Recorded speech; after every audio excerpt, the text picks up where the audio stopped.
In this pre-lab video, I'm going to go over a brief theory of how to determine the KSP and molar solubility of calcium hydroxide or lime water.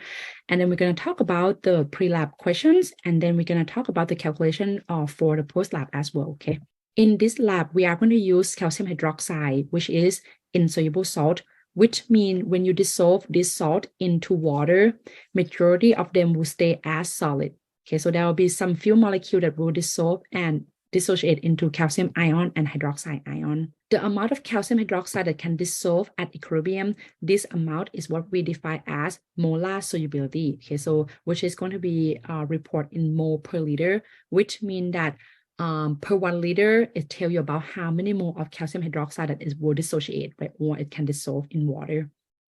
This amount of calcium hydroxide at equilibrium, or what we call molar solubility, can be determined from the titration. Okay, so we are going to titrate this with the strong acid, hydrochloric acid. And after you know the concentration of calcium hydroxide at equilibrium, you can also figure out the concentration of hydroxide ion at equilibrium as well, along with the calcium ion at equilibrium. And as you know the concentration of this at equilibrium, then you should be able to find out the KSP value or the solubility product constant for this process. In this pre-lab question will allow you to practice how to write the KSP expression for calcium hydroxide. Okay, so first off, you will need to write out the reaction, right? So for calcium hydroxide, which is an insoluble salt, you're going to start with the solid, and you're going to use the reversible arrow, okay, or equilibrium arrow to dissociate this calcium hydroxide into calcium ion and hydroxide ion.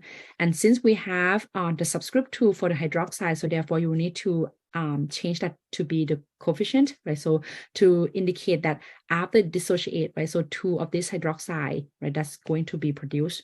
And in order to find out KSP, okay, so we are going to use the product over the reactant, but we are going to exclude solid and liquid. So therefore, in this case, we're going to use only the product. Okay, so, and those coefficient, then it will become the exponent. Next, we will need to calculate value of the KSP. Okay, so in this case, I'm going to write out the rice table anyways, because involved with equilibrium. Okay, so I'm going to write this out so that we understand the problem better. Okay, so we are going to exclude solid, right, because solid will not be included in the KSP.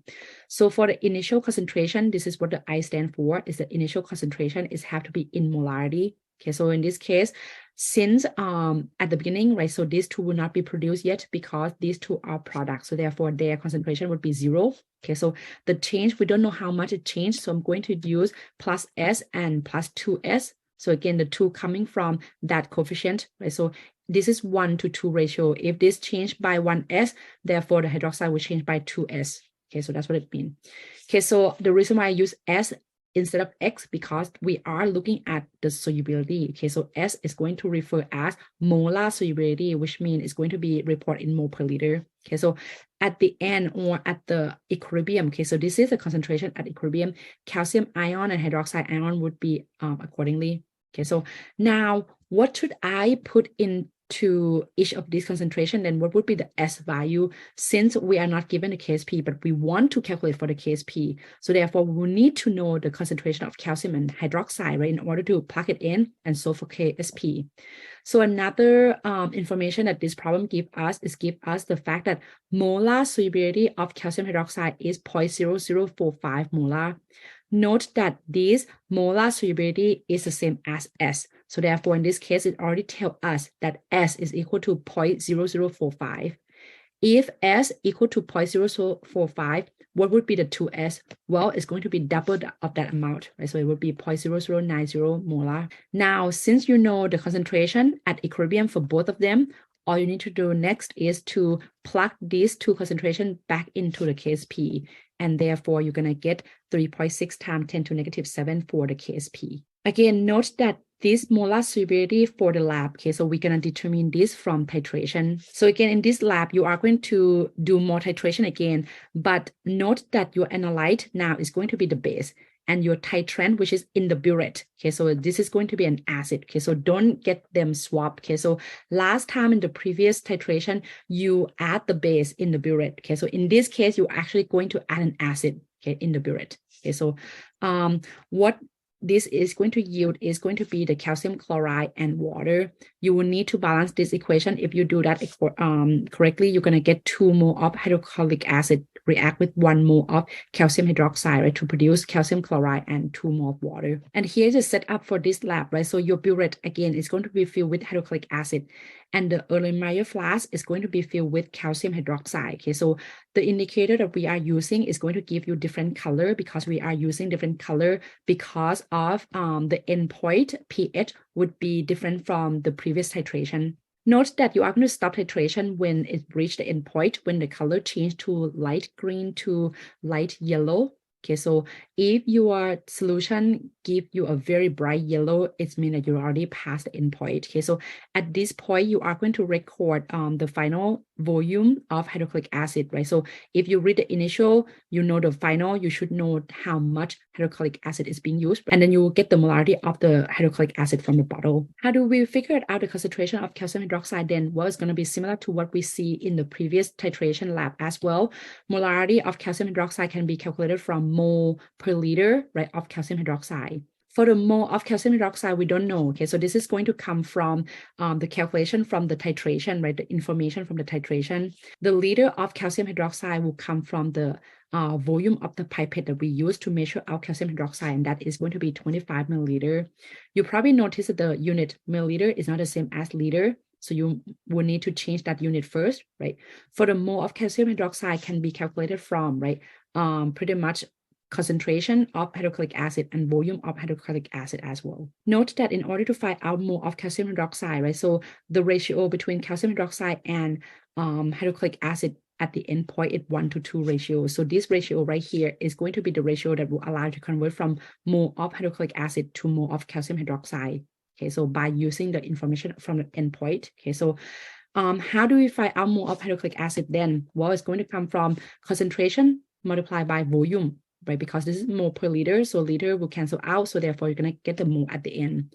So again, concentration of hydrochloric acid will come from the bottle of hydrochloric acid, and liter of the hydrochloric acid will come from the reading from the burette, right? The difference in volume from the initial and final. So after you know that, right? So you are going to use this mole of hydrochloric acid multiplied by the ratio, right? So after you get that, you're going to get the mole of calcium hydroxide, right? Then you can plug it in there. Therefore, you're eventually going to get the molarity of the calcium hydroxide. Okay, so this molarity of calcium hydroxide is going to be what we refer as molar solubility. Okay, so it's the amount of calcium hydroxide that can actually dissolve, right? So this is the amount that it can dissolve in the solution. Okay, so and this amount right here will also allow us to figure out the amount of calcium ion and hydroxide ion as well at equilibrium. So all of these are going to be the amount at equilibrium.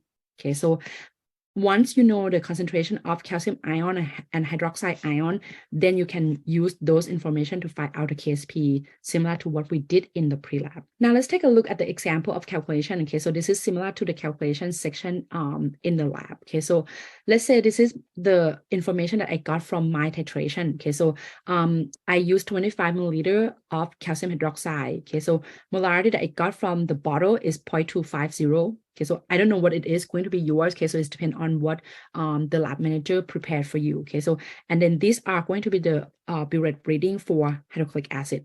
Okay, so what I'm gonna do is that I'm going to go ahead find out a difference between these two, right? Because that is going to be the volume of hydrochloric acid used.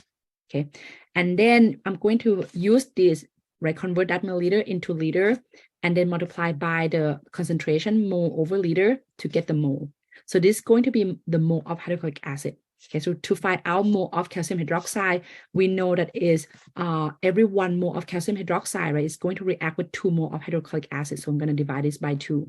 So what I'm going to get is that I'm going to get the mole of calcium hydroxide. I know mole of calcium hydroxide. I know volume of calcium hydroxide. So therefore, I should be able to find out concentration of calcium hydroxide, right, which is mole over liter. Okay, so don't forget to convert that to liter.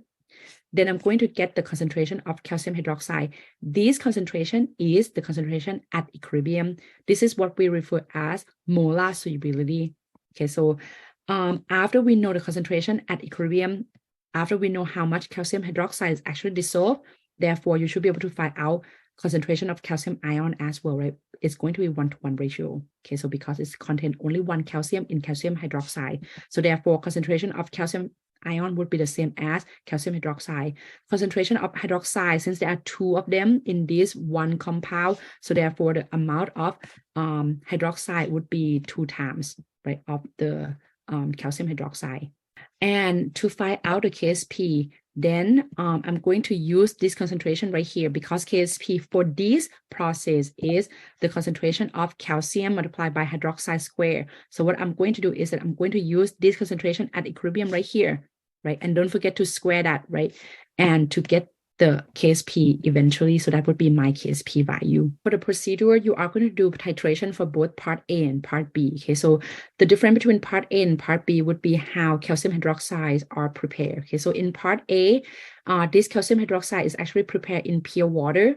In part B, calcium hydroxide is prepared in a solution of calcium chloride, which is going to contain the common ion calcium. Okay, so you are going to see how common ion would affect the solubility of calcium hydroxide. Okay, so according to what we learned in class, okay, so our prediction here would be that the molarity or the molar solubility of calcium hydroxide from part B should come out to be lower, right? The value of this would be lower than of part A, because again, common ion would suppress, right, the ionization of the solid. So therefore, you should expect that the molarity of calcium hydroxide from part B is going to be lower than in part A, that without the common ion.